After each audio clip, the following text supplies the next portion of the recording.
J'ai mis talent, c'est le mot-clé. Je sais pas ce que j'ai, je savonne sur mes questions. Bonjour Benjamin, Bonjour Julien, merci d'avoir accepté notre invitation. ça fait plaisir. Est-ce que tu peux tout d'abord te présenter, nous dire qui tu es et ce que tu fais à Vancouver?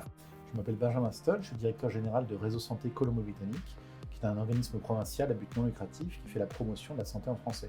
Le but est de rendre l'accès à des services en français plus facile pour les francophones de la province.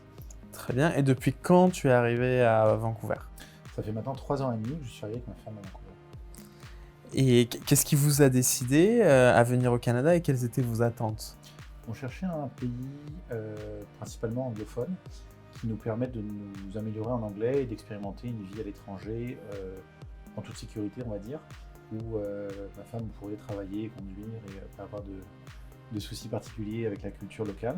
Et ce qui nous attirait au Canada, notamment, c'était l'Ouest canadien, avec ses grands espaces et cette combinaison entre la mer et la montagne, comme on a la chance d'avoir à Vancouver.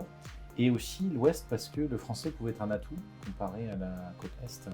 Donc on a tous les deux postulé pour le permis de vacances-travail il y a 4 ans maintenant. Mais le Canada n'était pas ta première expérience d'expatriation.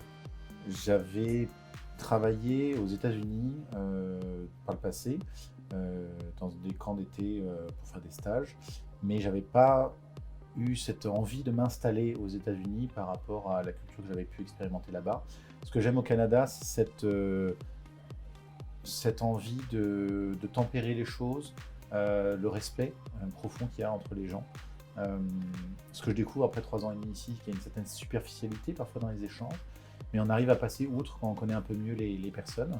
Et ce que j'aime beaucoup à Vancouver, c'est que c'est très multiculturel, et comme on aime beaucoup voyager, on a aussi cette chance de partager des expériences de voyage avec d'autres personnes. J'ai pas vraiment travaillé plus longtemps que ça à l'étranger. On a eu la chance d'aller en Chine en vélo avec ma femme en 2011, rencontrer les jeunes dans les écoles pour les interviewer sur leur vision du futur. Et ça nous a donné ce goût de l'aventure et de rencontrer l'autre et d'autres cultures. Et donc on a eu envie de s'établir quelque part pour un certain temps. Et pour l'instant, on est très bien à Vancouver. Très bien. Donc aujourd'hui, tu nous as dit que tu es directeur général à Réseau Santé. Comment tu as réussi à décrocher cet emploi? Ça s'est fait par étapes. J'ai commencé par du volontariat dans différentes associations, dans une association qui fabrique des bateaux en bois, et j'ai apporté mes compétences en communication et marketing au sein du board. Et donc quand ils ont pu voir que j'étais compétent pour ramener des nouveaux membres, structurer un peu leur communication et réfléchir un peu à 2-3 conseils de marketing, ces personnes-là ont pu me recommander pour des emplois auxquels j'ai postulé qui étaient plus qualifiés. Et donc c'est grâce à des références canadiennes que j'ai pu accéder à des emplois qualifiés ici.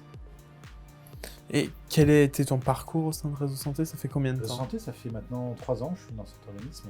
J'ai commencé comme responsable des communications, et ensuite j'ai été directeur associé en charge des communications et des liaisons communautaires, et j'ai fini directeur général après une candidature longue qui a duré très longtemps, parce qu'il y avait 11 candidats. D'accord. Et le fait de ne pas être canadien ne jouait pas en ma faveur, notamment dans la communauté francophone où les personnes cherchaient plus à reproduire des cultures, notamment de l'Est québécoise, plutôt que d'expérimenter la direction d'un Français à la tête d'un organisme francophone.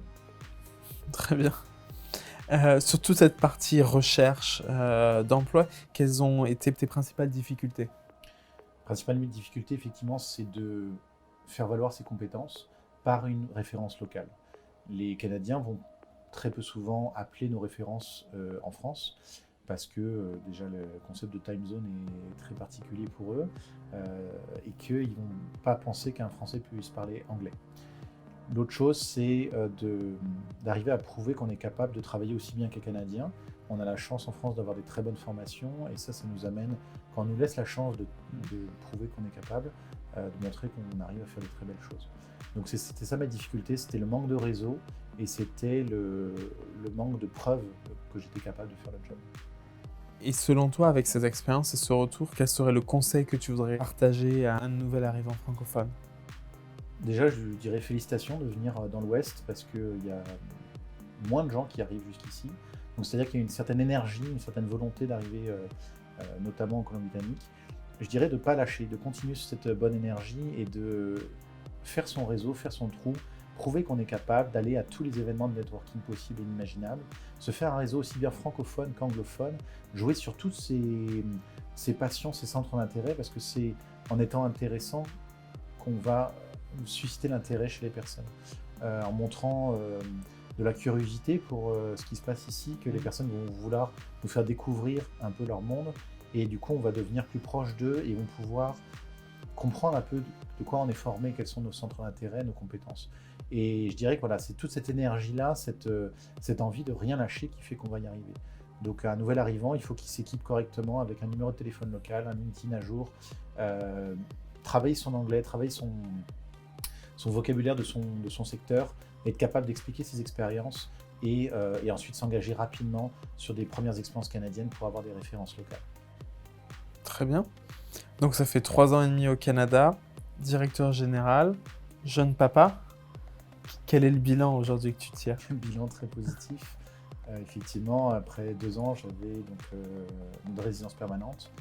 On avait réussi à avoir des jobs qualifiés dans lesquels on s'épanouit. Donc ça c'est important. Et le fait d'être jeune papa aussi, c'est un peu on va dire l'accomplissement, mais une nouvelle aventure qui commence avec une franco-canadienne à la maison. Et donc ça c'est un vrai bonheur. C'est un bilan très positif parce qu'il y a un vrai équilibre qu'on a réussi à trouver. Et je dis on parce qu'on a vraiment travaillé en couple à ce que chacun soit heureux et que cette expatriation soit réussie. Et je dirais même cette immigration, parce qu'on a réussi à s'implanter ici, à se faire des amis canadiens et être heureux de ce qu'on a réalisé, tant personnellement que professionnellement. Donc c'est trouver un équilibre de vie qui nous correspond et ne pas avoir tout quitté par dépit, mais avoir tout quitté par envie d'expérimenter autre chose et de construire quelque chose ailleurs. Ok, très bien. Merci Benjamin, merci d'avoir partagé ton histoire et ton parcours. Si jamais la communauté veut en savoir plus sur toi, comment faut-il faire? Le meilleur moyen, c'est LinkedIn. Se connecter sur mon profil, m'envoyer un message. Après ça, je suis là à pas mal d'événements publics de la communauté, notamment francophone. Donc ne pas hésiter à venir me voir. Je suis très intéressé à ce que d'autres francophones s'implantent ici en Colombie-Britannique. Et toujours aider les nouveaux arrivants comme on m'a aidé, c'est quelque chose qui me rend heureux. Très bien, merci. Merci.